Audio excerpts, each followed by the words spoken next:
how to overcome worry and anxiety and heal your life.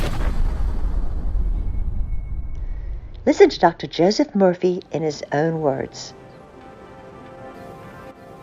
Prolonged worry robs you of vitality, enthusiasm, and energy and leaves you a physical and mental wreck. Psychosomatic doctors point out that chronic worry is behind numerous diseases such as asthma, allergies, cardiac trouble, high blood pressure, and a host of other illnesses too numerous to mention. The worried mind is confused, divided, and is thinking aimlessly about a lot of things which are not true. Worry really is due to indolence, laziness, apathy, and indifference. Because when a man or a woman wakes up, he doesn't have to think these type of thoughts. He can think of harmony, peace, beauty, right action, love, and understanding. Supplant the negative thought with the constructive thought. Your problem is in your mind. You have a desire, the realization of which would solve your problem. But when you look at conditions and circumstances as they are, a negative thought comes to your mind, and your desire is in conflict with your fear. Your worry is your mind's acceptance of the negative conditions. Realize that your desire is the gift of God. God is the living spirit within you. It's telling you to rise higher in life. It's also saying there is no power to challenge God, the living spirit within you. For there's only one power, not two or three or four, just one. And that power moves as unity, moves as harmony and peace. There are no divisions and quarrels in it. Therefore, all you have to do is tune in on the infinite and let the harmony and the peace and the love of the infinite flow through you. Affirm to yourself, God, or the supreme wisdom, gave me this desire, and the almighty power is now backing me up, revealing to me the perfect plan for its unfoldment, and I rest in that conviction. When worry thoughts come to your mind, remind yourself that infinite intelligence is bringing your desire, ideal, plan, or purpose to pass in divine order. That's supplanting the negative thought. Continue in this attitude of mind, and the day will break, and the shadows will flee away. Some time ago, I interviewed a businessman whose doctor told him that there was nothing wrong with him physically, but that he was suffering from anxiety neurosis. Anxiety neurosis is a $25 word for just plain chronic worry. And the word worry, when you translate it from its original radix or root, means to strangle, to choke, which is what man is doing to himself. And this man said to me, every time I pray or think about success, prosperity, and greater wealth, I start to worry about money, my business, and the future. It's wearing me down, and I am so tired. His vision of success and prosperity was thwarted by his chronic worry, and the fretting consumed his energy fruitlessly. It's like a leakage of electricity. You have a short circuit, no light comes on. The way he overcame his anxiety neurosis or worry was as follows. He began to have quiet sessions with himself 3 or 4 times a day, when he declared solemnly, "But there is a spirit in man, and the inspiration of the Almighty giveth them understanding." That's from Job. "The Almighty power is within me, enabling me to be, to do, and to have. This wisdom and power of the Almighty backs me up and enables me to fulfill all my goals." I think about the wisdom and power of the Almighty regularly and systematically, and I no longer think about obstacles, delays, impediments, and failure. I know that thinking constantly along this line builds up my faith and confidence and increases my strength and poise. For God hath not given us the spirit of fear, but of power, and of love, and of a sound mind.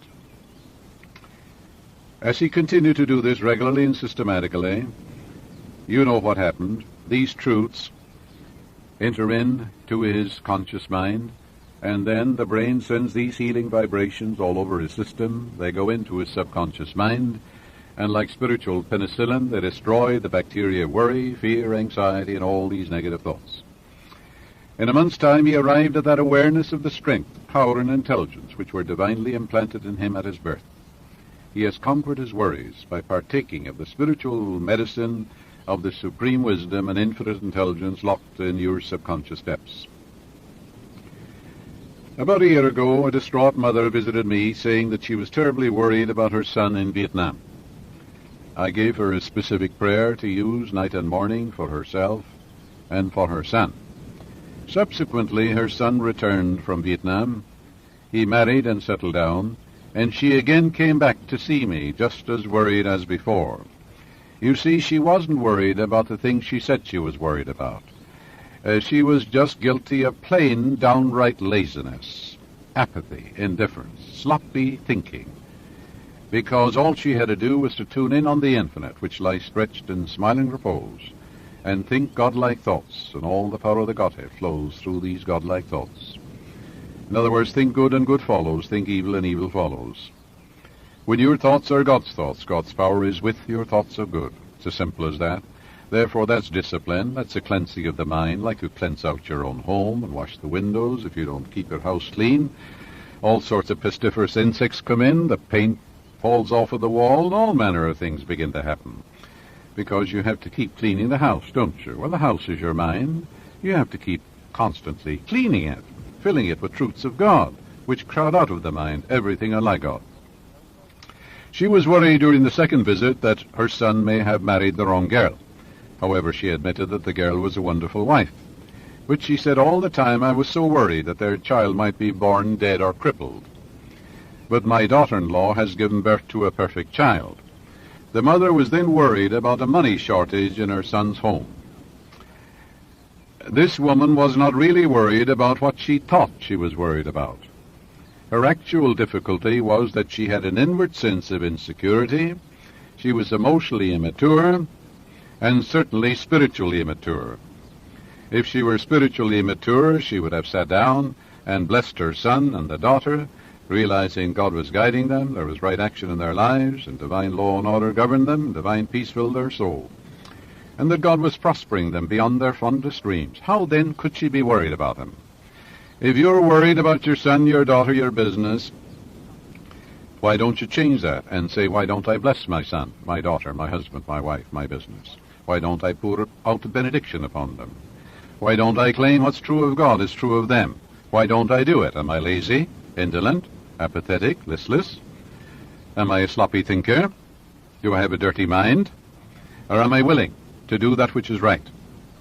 Therefore, if you are, you'll say, well, my husband, if you're worried about your husband, is God's man. The peace of God floods his mind. The love of God flows through him. He's divinely guided. Wherever he is, God is. He's in the secret place of the Most High, watched over by God and by God alone. How then could you be worried about your husband? So she was not worried about what she thought she was worried about. Her actual difficulty was that she had an inward sense of this insecurity which I mentioned, and was not in tune with the infinite. And with her own thoughts, she could get in tune with the infinite any moment she wanted to. Therefore, isn't that laziness? While talking to her, I was able to show her that she was the creator of her own worries, and she thereupon replaced her inner sense of security with a real feeling of security. I wrote out a special prayer for her to use. Anyone can use it. Emerson says, nothing will give you peace but the triumph of principles, and that's true. Here is the prayer. He that dwelleth in the secret place of the Most High shall abide under the shadow of the Almighty. That's taken, of course, from the 91st Psalm, the great psalm of protection. I dwell in the secret place of the Most High. This is my own mind. All the thoughts entertained by me conform to harmony, peace, and goodwill. That's discipline. My mind is the dwelling place of happiness, joy, and a deep sense of security. All the thoughts that enter my mind contribute to my joy, peace, and general welfare. I live, move, and have my being in the atmosphere of good fellowship, love, and unity. All the people that dwell in my mind, the people that dwell in your mind are thoughts, ideas, images, feelings, emotional reactions, and so forth. All the people that dwell in my mind are God's children, meaning they're God's ideas. I am at peace in my mind with all the members of my family and with all mankind. The same good I wish for myself, I wish for my son and his family. I am living in the house of God now. I claim peace and happiness, for I know I dwell in the house of the Lord forever.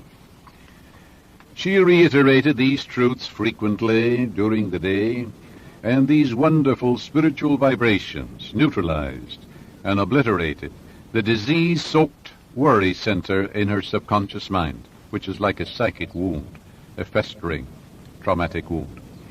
She discovered that there were spiritual reserves on which she could call to annihilate the negative thoughts. As she saturated her mind with these wonderful spiritual verities, she became possessed by a deep faith in all things good, and she is now living in the joyous expectancy of the best. A banker recently asked me to give him a simple practical prayer to overcome his anxiety or worry. I suggested that every morning before the day's work he be alone and identify himself mentally and emotionally with these truths. I live, move, and have my being in God, and God is the life principle in you, and you know very well you're alive. And God is the progenitor, the Father of all. So all religions of the world say our Father. And he said, God lives, moves, and has his being in me. You know, that's a wonderful prayer. Did you ever say to yourself, I am the temple of the living God, God lives in me? You know, that's one of the greatest prayers you can use. So he continued by saying, I'm immersed in the divine presence which surrounds me, enfolds me, and enwraps me. My mind is God's mind, for there's only one mind, and my spirit is the Spirit of God. This infinite being within me is the only presence and the only power. It cannot be defeated, thwarted, or frustrated in any way. There's nothing to oppose it, challenge it, thwart it, neutralize it. It's almighty. It moves as unity. There are no divisions or quarrels in it. It is all-powerful and all-wise. It is present everywhere. As I unite mentally with this infinite power through my thoughts, I know I am greater than any problem. I grapple courageously with all difficulties and problems, knowing that they're divinely outmatched. And whatever strength, power, and creative ideas I need will automatically be given to me by the divine intelligence within me. I know the infinite lies stretched in smiling repose within me, where all is bliss, harmony, and peace. I am now in tune with the infinite, and as wisdom, power, and intelligence become active and potent in my life. This is the law of my being, and I know God's peace fills my soul. I know I can think of two things at the same time. I can bless my son and denounce him in the same breath. I can think of failure and dwell upon success at the same time in my mind. This is the law of your being, and then God's peace fills your soul. This banker understood what he was doing and why he was doing it. He said to me, as I affirmed these truths, I imagine they're falling down from my conscious to my subconscious mind, and by a process of spiritual osmosis through every atom of my being.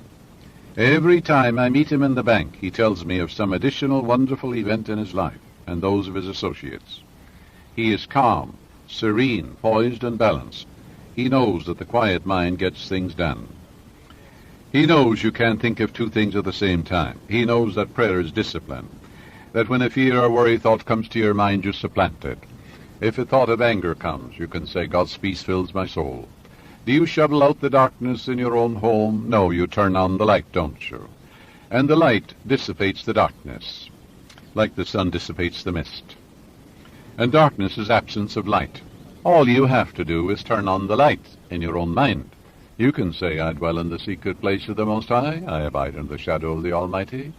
I will say of the Lord, He's my refuge, my fortress. My God, in Him will I trust. He covers me with His feathers, and under His wings shall I rest. The truth is my shield and buckler. Isn't that a wonderful thing to say? Isn't it a wonderful thing to affirm? Isn't it a marvelous thing to know? Isn't it a wonderful, wonderful thing to do? To practice it. Then all the worry will go away. Affirm to yourself, God, or the Supreme Wisdom, gave me this desire. The Almighty Power is notice. Anxiety neurosis is a $25 word for just plain chronic worry. And the word worry, when you translate it from its original radix or root, means to strangle, to choke, which is what man is doing to himself. And this man said to me, every time I pray or think about success, prosperity, and greater wealth, I start to worry about money, my business, and the future.